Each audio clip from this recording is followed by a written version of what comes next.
Double-checking the list in front of me, I ran down the items I needed, just to make sure I was ready. Book of Spells? Check. Herbs from the garden, dried and blessed? Check. Pentagram in chalk? Check. Protective symbols on the amulet around my neck? Check. And last but not least, the body.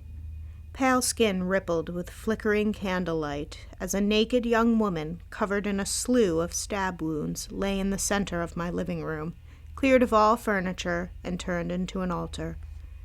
I'd practiced this plenty of times with smaller creatures, a frog my dad ran over with the lawnmower, a rabbit I found in the woods, my mom's cat.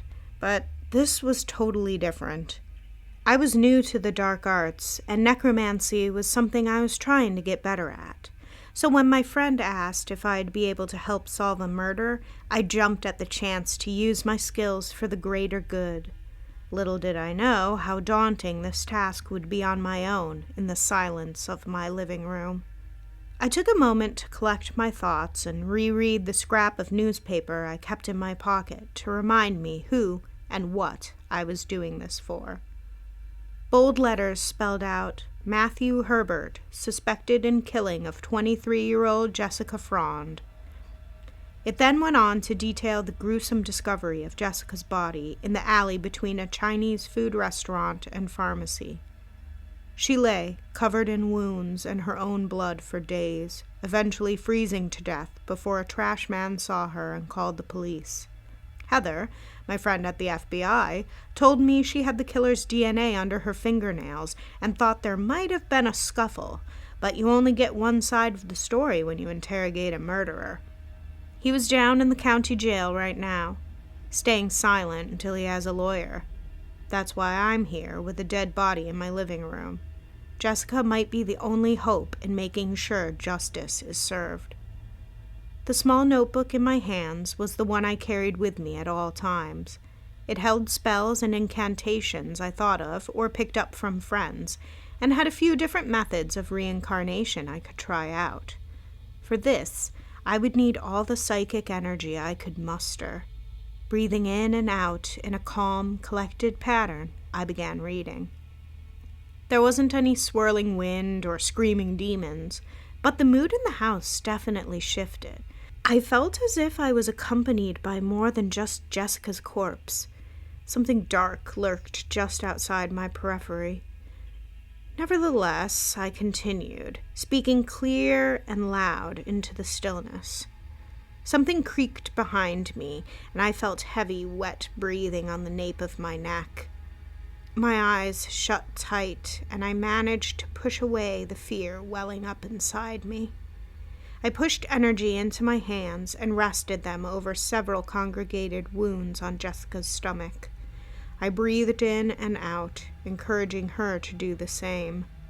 I laid there for several minutes, and just as I was about to give up and lose faith, the breathing from behind me stopped, and Jessica's chest rose and fell, her lungs slowly filling. I pulled away my hands as if I'd touched a hot stove.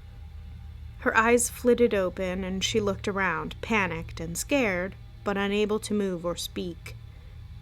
"Jessica?" I said dumbly. Who else could this have been? She looked into my eyes with piercing light brown irises and dilated pupils. "Jessica, hi, I'm Mary. I just brought you back from the dead." Still unable to speak, her eyebrows knit together. Whether it was anger or confusion, I couldn't tell. One of the side effects of this whole thing is that you can't speak, but I brought you back so we could find out what happened to you. Jessica seemed content with this, and through some gentle assisting, she was soon standing and wearing an outfit of mine. The color had all but returned to her face once I had my altar cleaned up and my living room put back. "Anything you'd like to do before we head to the station to lock that sucker up?" Jessica excitedly pointed to the kitchen, and I followed her in. She searched for a moment, then made her way to the coffee maker. I gotcha." As I made her coffee, she looked around for a bit, testing the bounds of what she could and couldn't do. She was thrilled to find out she could still taste the coffee I made. We took our cups to go and headed to the station in my beat-up Camry that got a sneer from Jessica. We couldn't speak to each other, but it seemed like she didn't really want to speak anyway. I'd never raised a person from the dead, but it seemed as if this was going just a little too smoothly. Something was bound to happen, and I hoped it wouldn't occur at the station. "Alrighty then," said a surprised Heather when I arrived. "I'll get Mr. Herbert ready. Meet us in room 3. We waited for about 10 minutes for Mr. Herbert to arrive, but when he did, what happened was almost immediate. As Mr. Herbert sat down at the table across from us, I watched a flash of fear spread across his face. That'll show the asshole who he's messing with. The guard that was with him retreated to the far corner of the room by the door and waited. With inhuman speed, Jessica rose from her chair and was soon at Mr. Herbert's throat with one of my kitchen knives.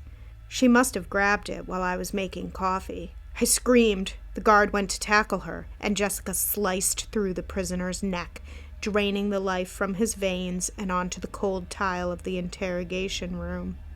Jessica was soon tased and restrained, but she didn't resist. Her work was done, and she had nothing left to live for. Heather later told me, after more investigating was done, that the two had a history. Matthew Herbert had not killed Jessica because he was a vicious murderer. It was self-defense.